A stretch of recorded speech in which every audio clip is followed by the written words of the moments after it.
Assalamualaikum warahmatullahi wabarakatuh. Kami dari kelompok 2 ingin mempresentasikan materi IPA kelas 9 tentang oogenesis.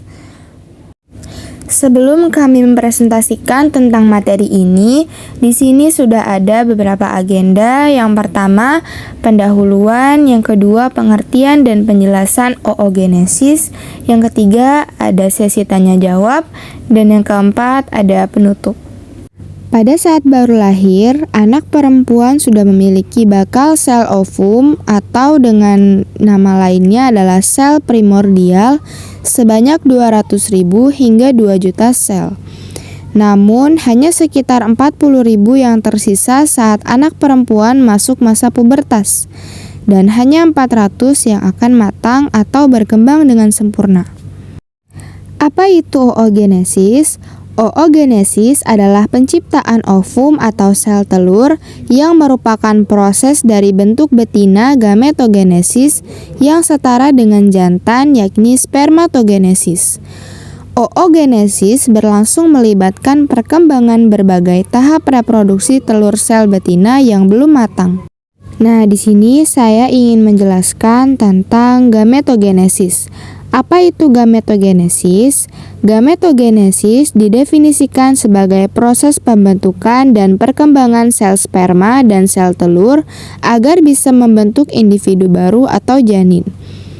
Proses gametogenesis pada wanita disebut oogenesis, sedangkan pada laki-laki disebut spermatogenesis.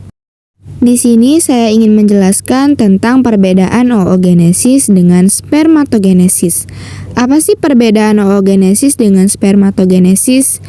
Oogenesis adalah proses pembentukan ovum atau sel telur dari oogonium pada sistem reproduksi betina. Sedangkan spermatogenesis adalah proses pembentukan sel sperma matang dari spermatogonia pada sistem reproduksi jantan. Oogenesis terjadi di lapisan terluar dari ovarium pada alat reproduksi betina hingga sel telur matang dan bergerak ke tuba falopi. Sedangkan spermatogenesis terjadi di dalam testis manusia atau hewan jantan. Oogenesis dimulai dari oosit primer, sedangkan spermatogenesis dimulai di spermatosit primer. Oogenesis terjadi pada saat anak perempuan masih dalam kandungan dan matang setelah pubertas.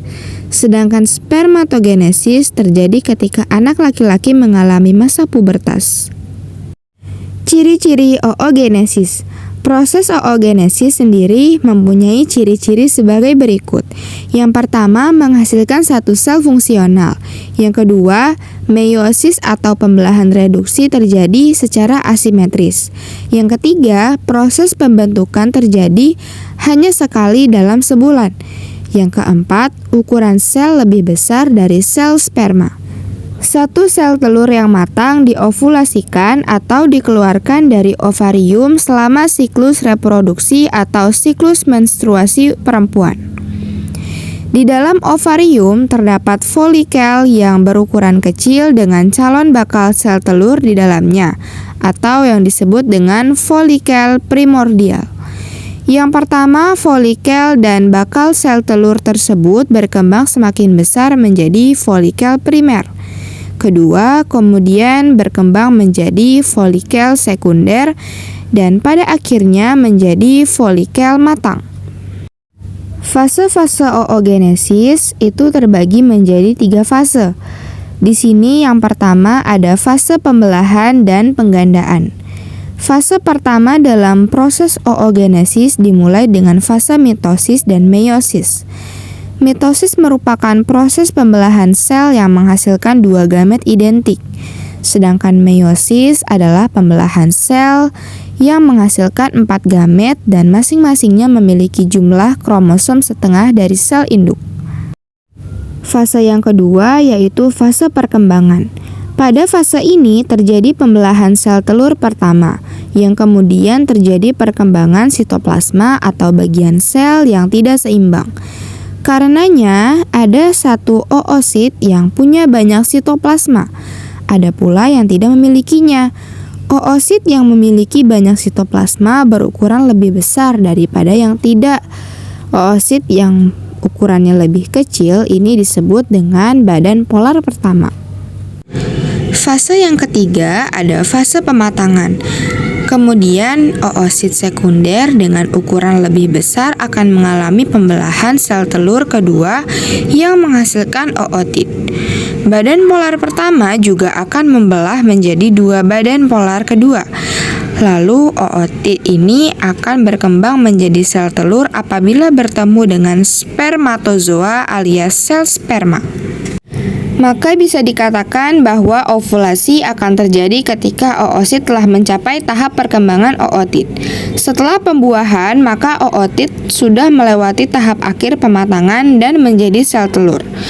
Proses ini nantinya akan mengalami degenerasi atau perubahan. Jika oosit atau ootit bertemu dengan sel sperma dan pembuahan tidak terjadi, siklus oogenesis terulang kembali. Tidak hanya itu saja, sel telur pun tidak jadi berkembang sehingga akan mengalami menstruasi. Terima kasih bagi yang sudah menonton video dari awal sampai akhir. Jangan lupa untuk subscribe, like, dan share ke teman-teman kalian yang lain agar kita bisa belajar bareng-bareng.